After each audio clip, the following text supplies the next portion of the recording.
Assalamualaikum warahmatullahi wabarakatuh. Selamat pagi dan salam sejahtera untuk kita semua. Ini merupakan video pembelajaran kompetensi keahlian agribisnis tanaman perkebunan tentang memahami prinsip dasar survei dan pemetaan. Sebelumnya menyampaikan apa kabar anak-anak semua yang berada di rumah, semoga dalam keadaan sehat semua. Ya, jadi pembelajaran kita ini berdasarkan peta kompetensi dasarnya, yaitu memahami prinsip dasar survei dan pemetaan lahan. Nah, ini dia. Yang kedua ada penerapan alat survei dan pemetaan dan menerapkan komponasi alat sifat datar. Nah, apa itu survei dan pemetaan? Survei adalah sebuah teknik pengambilan ataupun pengukuran, itu survei ya. Survei ini secara bahasa kita tuh mengukur lahan yang akan kita jadikan objek, tempat kita lakukan budidaya tanaman. Juga ada pemetaan. Pemetaan ini kita proses pembuatan peta, baik yang kita olah dari berdasarkan ukuran tadi dan juga di media yang lain kita gunakan. Nah, kalau ilmu yang mempelajari pembuatan peta ada namanya kartografi. Nah, kemudian ada surveyor, jadi orang yang bekerja atau melakukan survei itu namanya surveyor.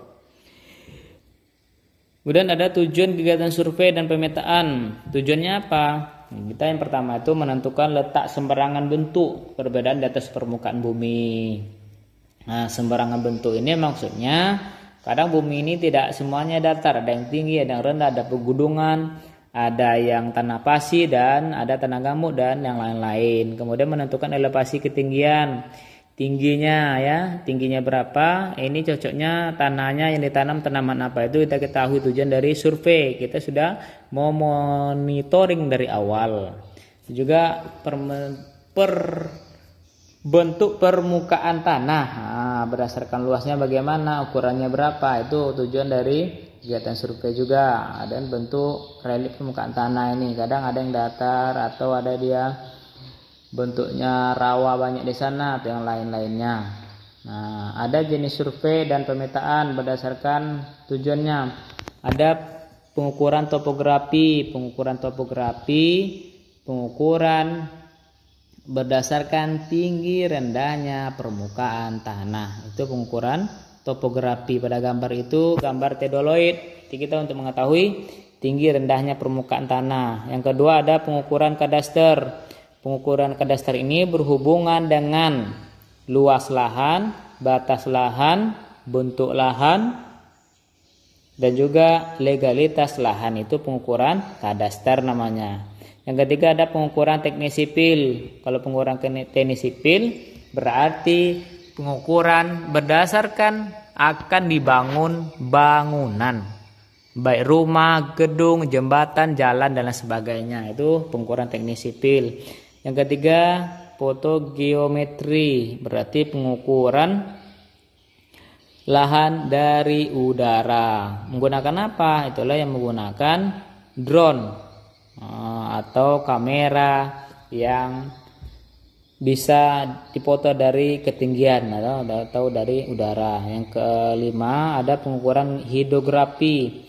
Pengukuran hidrografi ini pengukuran untuk menentukan bentuk, bentuk permukaan sungai, danau dan laut. Itu dari dasarnya kita nampak, itu namanya pengukuran hidrografi. Nah, kemudian apa saja komponen peta? Nah, kita lihat peta ada judul, ada tujuh arah, legenda, simbol, skalanya, sumber dan koordinat. Ada lagi, itu beberapa komponen peta. Kemudian ruang lingkup pekerjaan survei dan pemetaan itu apa? Ini yang pertama itu kita menetapkan batas tanah tadi. Kemudian kegiatan tekniknya buat jalan, pengolahan tanah, perencanaan pencetakan sawah, kondisi lahan sampai dengan pengawetan tanah dan air atau konservasi lahan kita, itu ruang lingkupnya, bisa dibaca nanti. Kemudian ada pekerjaan survei dan pemetaan. Ada dua, itu land surveying dan geodetic surveying. Nah, land surveying ini pengukuran menganggap bumi itu datar, itu flat surveying namanya. Yang kedua, pengukuran menganggap bahwasanya bumi itu bulat. Ya, itu nggak survei itu. Ini beberapa jenis kompas, ada kompas prima, kompas silva, kompas biasa. Ini yang kita lakukan di survei. Ini alat pendukung pemetaan itu, ya, ada penyebab datar, jalon, teodolit, patok, level, meteran. Terima kasih. Kita cukup sekian untuk tugas kuis. Nanti Bapak kabari video berikutnya. Untuk hari ini Bapak akhiri. Wassalamualaikum warahmatullahi wabarakatuh.